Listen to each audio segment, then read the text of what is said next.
In a village nestled between rolling hills and a dark, whispering forest lived a poor miller and his beautiful daughter.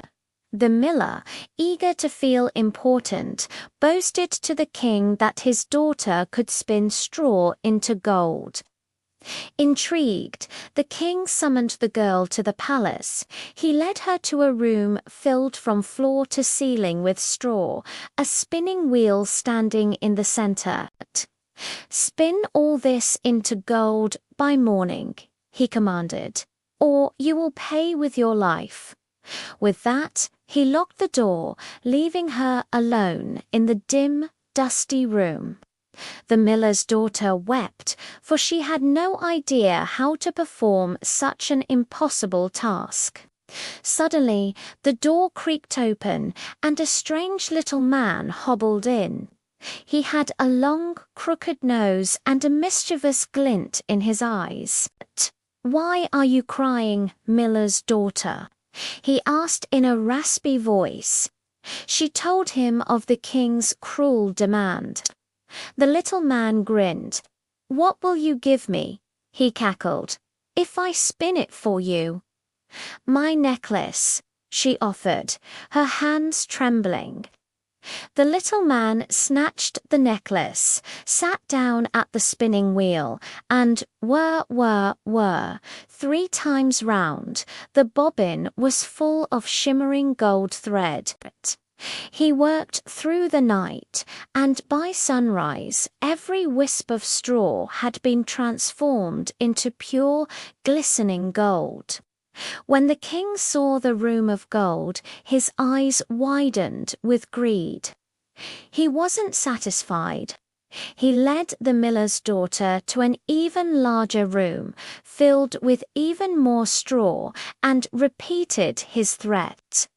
Once again, as she sat despairing, the little man appeared. "What will you give me this time?" he chirped. "The ring from my finger," she replied. Pulling it off, he took the ring, and by morning the room was a treasure trove of spun gold. The king's greed was now boundless. He led her to a final, vast chamber, bigger than the first 2 combined. "Spin this into gold," he declared, "and you shall become my queen. But if you fail, this will be your final night, alone and out of treasures." The girl cried until the little man appeared for a 3rd time. "I have nothing left to give you," she sobbed. The little man's eyes danced with a strange light. "Then promise me," he whispered, "when you are queen, you will give me your first-born child." Horrified, but desperate to live, she saw no other choice, and agreed. The little man spun, and by dawn the room glittered with an unimaginable fortune of gold.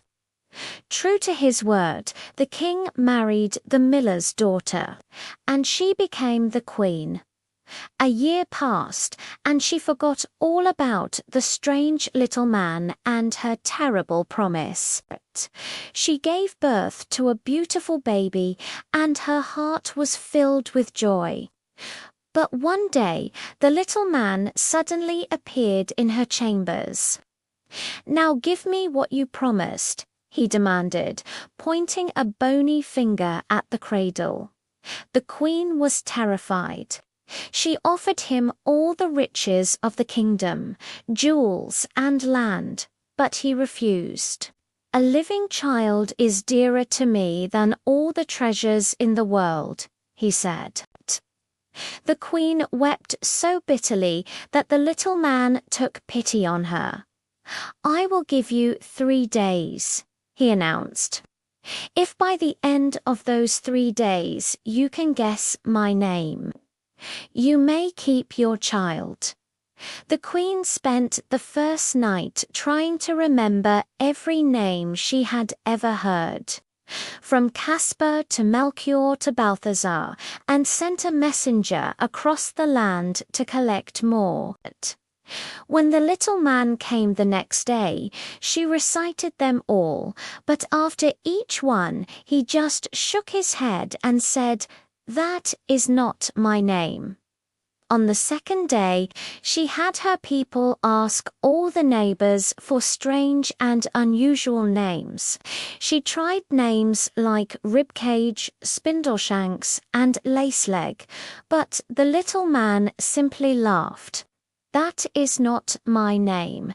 The queen was beginning to lose all hope. But on the third and final day, her most trusted messenger returned from his search, exhausted but with a strange story. "Your Majesty," he began, "deep in the woods, where the fox and the hare say good night, I came upon a tiny hut. In front of it, a ridiculous little man was hopping round a fire on one foot, singing a song. He sang, 'Today I bake, tomorrow I brew, the next I'll have the young queen's child. Ha, glad am I that no one knew that Rumpelstiltskin I am styled.'"